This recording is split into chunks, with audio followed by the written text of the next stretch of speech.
안녕하십니까. 논설의 박용현 논설위원입니다. 검찰이 지난 대선 당시 윤석열 후보에 대한 검증 보도를 했던 언론사와 기자들을 압수수색하는 등 대대적인 수사를 벌이고 있습니다. 윤석열 대통령의 명예를 훼손했다는 혐의입니다. 이런 수사에 특별수사팀까지 꾸린 것은 전례를 찾기 어렵습니다.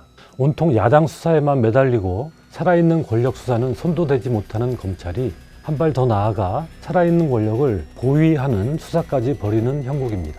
이쯤 되면 오로지 권력자를 위해서만 일하는 검찰이라고 해도 틀린 말이 아닐 것입니다. 언론 자유를 옥죄고 있는 또 하나의 손은 방송통신위원회입니다.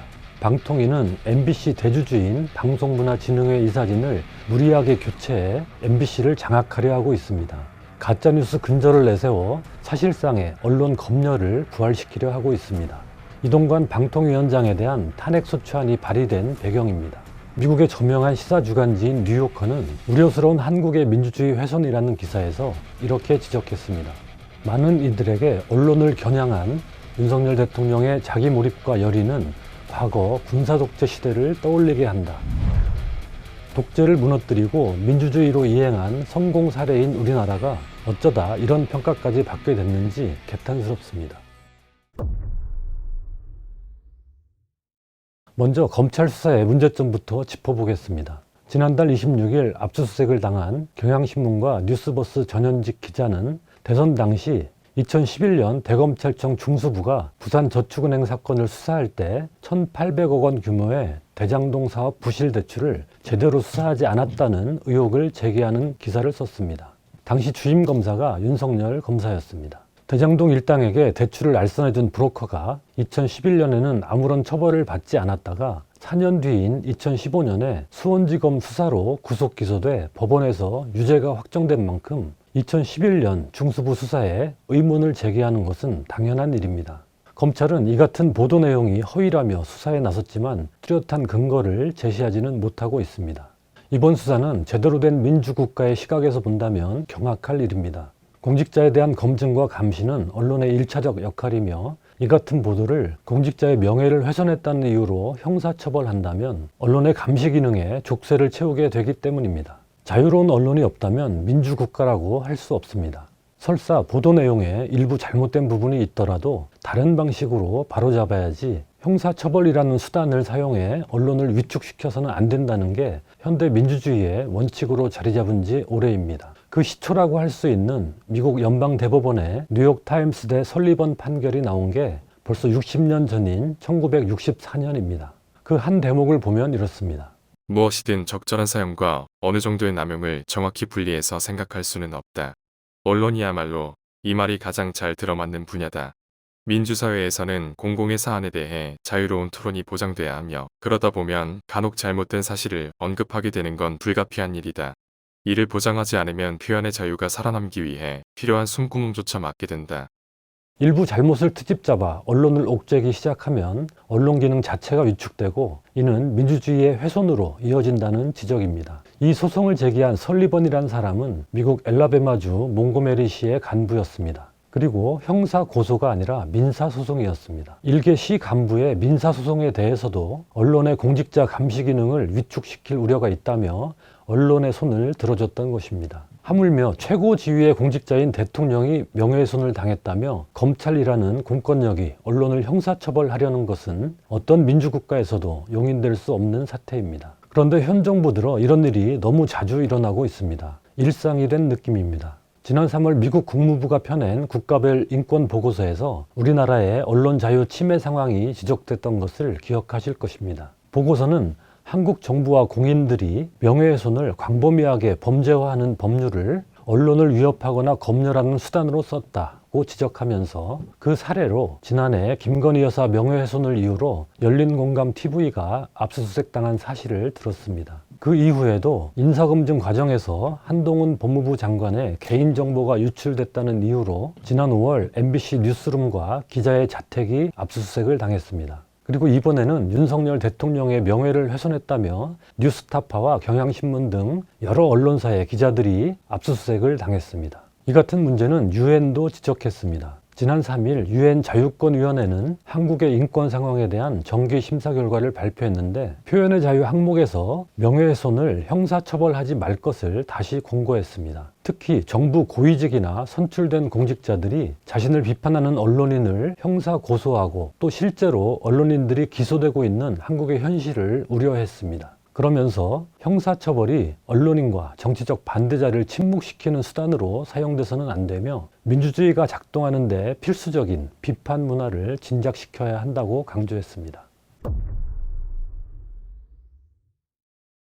윤석열 검증보도 수사는 이처럼 민주주의 대원칙에 어긋날 뿐 아니라 현행법을 어긴 위법한 수사라는 비판도 나오고 있습니다. 명예훼손은 검찰이 직접 수사할 수 있는 범죄가 아니기 때문입니다. 검찰은 이를 피해가기 위해 압수수색 영장 죄명란에 배임수재 등이라고 기재했습니다. 배임수재 사건은 검찰이 직접 수사할 수 있는 범죄이고 이와 직접 관련성이 있는 사건이면 명예훼손도 검찰이 수사할 수 있다는 것입니다. 그런데 악마는 디테일에 숨어 있다고 하죠. 검찰은 여기서 직접 관련성이라는 개념을 자의적으로 해석해 무리한 수사를 합리화하고 있습니다. 검찰이 배임수재 혐의를 적용한 것은 이른바 김만배 신앙님 인터뷰 녹취 파일 보도와 관련해 김만배 씨와 신앙님 전 뉴스타파 전문위원 사이에 오간 돈거래입니다. 그러나 경향신문, 뉴스버스 등 다른 언론사의 보도는 이와 전혀 관련성이 없습니다. 보도 시점도 5달이나 차이가 납니다. 형사소송법상 관련 사건이란 범인이 같거나 같은 범죄를 여러 명이 함께 저질렀거나 여러 명이 동시에 동일 장소에서 저지른 범죄를 말합니다. 그래서 지난해 법무부가 검사의 수사 개시 범죄 범위에 관한 규정을 입법 예고했을 때도 범인, 범죄 사실, 증거 중 어느 하나 이상을 공통으로 하는 범죄에 직접 관련성이 있다고 규정했습니다. 여기에 비춰보면 경향신문, 뉴스버스 등의 명예훼손 혐의는 배임수재 의혹과 직접 관련성이 없기에 검찰이 수사할 수 없습니다. 그런데 이 시행령에서 해당 조항은 삭제됐고 대신 검찰이 대검찰청 예규인 검찰의 수사 개시에 대한 지침에 변형된 형태로 되살립니다. 범인, 범죄 사실, 증거 중 어느 하나 이상을 공통으로 하는 등 합리적 관련성이 있는 범죄라는 규정을 만든 것입니다. 이렇게 등자를 넣음으로써 범인, 범죄 사실, 증거가 모두 겹치지 않더라도 직접 관련성을 무한정 확장할 수 있는 길을 열어놓은 것입니다. 이는 명백히 상위법과 충돌합니다. 국무총리실 산하 국책연구기관인 한국형사법무정책연구원도 지난해 12월 직접 관련성을 엄격히 따져야 한다는 연구서를 펴낸 바 있습니다. 검찰의 직접 수사 범위를 축소한 개정 검찰청법 취지에 어긋나지 않도록 직접 관련성은 매우 제한적으로 해석해야 한다는 것입니다. 법치를 솔선수범해야 할 검찰이 상위법에 어긋나는 내부 지침을 멋대로 만들어 직접 수사를 확대하고 있다니 검찰은 안하무법기관인지 묻지 않을 수 없습니다.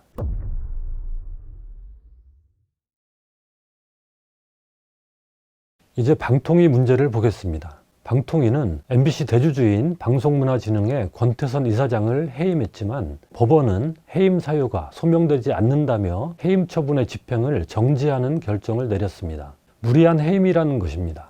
방통위는 이에 반발해 항고하는 한편 권 이사장과 비슷한 사유로 김기중 이사를 또 해임했습니다. 그러나 최근 이 항고도 기각되고 김 이사 해임 역시 집행정지 결정이 내려졌습니다. 방통위가 연전연패한 것입니다. 방통위가 얼마나 근거 없이 박문진 이사진 해임을 밀어붙였는지 알 수 있습니다. 또 방통위는 방송통신심의위원회에 이른바 가짜뉴스를 제재하는 초법적 권한을 주는 방안을 추진하고 있습니다. 인터넷 게시물 등에 대해 가짜뉴스 여부를 판단해 삭제, 차단 등의 선제 조처를 한다는 것입니다. 특히 그동안 방심위의 심의 대상이 아니었던 인터넷 언론까지 심의 대상에 포함시키려 하고 있습니다. 이는 외국에서 유례를 찾아볼 수 없는 사실상의 언론 검열이라는 비판을 받고 있습니다. 방심위는 9명의 방심위원 중 6명을 대통령과 여당이 위촉합니다. 이런 기구에서 가짜뉴스 판별권을 쥐게 된다면 어떤 일이 벌어질지 능히 상상이 됩니다. 그럼에도 방심위는 인터넷 언론인 뉴스타파의 김만배 신앙님 인터뷰 녹취 파일 보도에 대한 심의를 강행했습니다. 그 결과는 어땠을까요? 방심위는 뉴스타파 기사에 대해 삭제나 접속 차단 등의 시정 요구를 하지 못했습니다.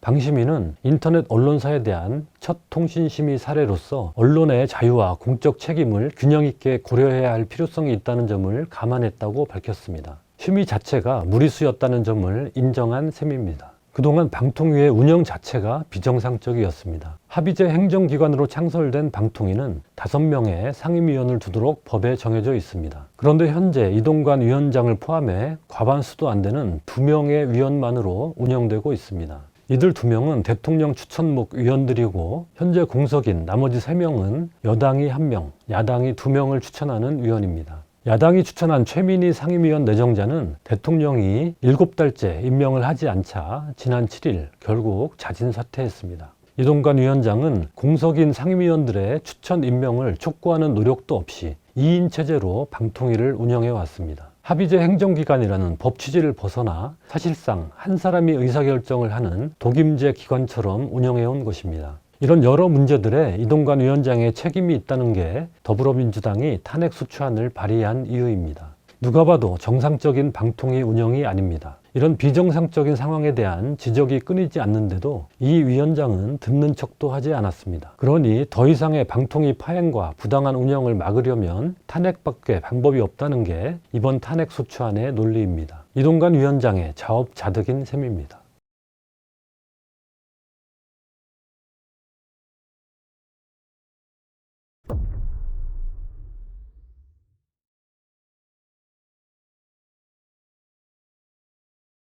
우리 사회 곳곳에서 민주주의가 흔들리는 소리가 들립니다. 가장 큰 경고음이 나는 곳 중 하나가 언론입니다. 국경 없는 기자회가 매년 발표하는 언론자유지수에서 우리나라는 지난해 43위에서 올해 47위로 떨어졌습니다.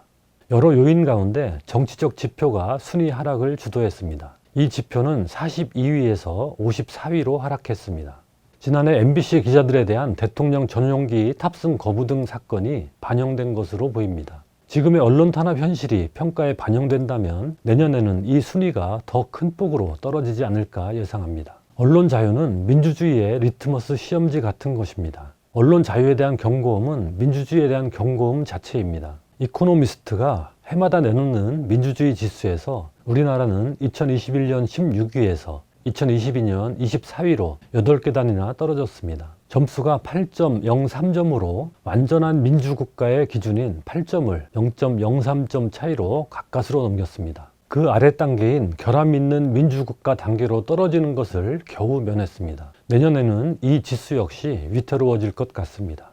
존 F 케네디 미국 대통령은 민주주의는 결코 최종적 성취가 아니다. 그것은 지칠 줄 모르는 노력에 대한 요구다라는 말을 했습니다. 민주주의는 언제든 후퇴할 수 있는 취약한 제도입니다. 그것을 지켜온 힘, 그리고 계속 지켜나갈 수 있는 힘은 주권자인 우리 시민들만이 가지고 있습니다. 논설이었습니다.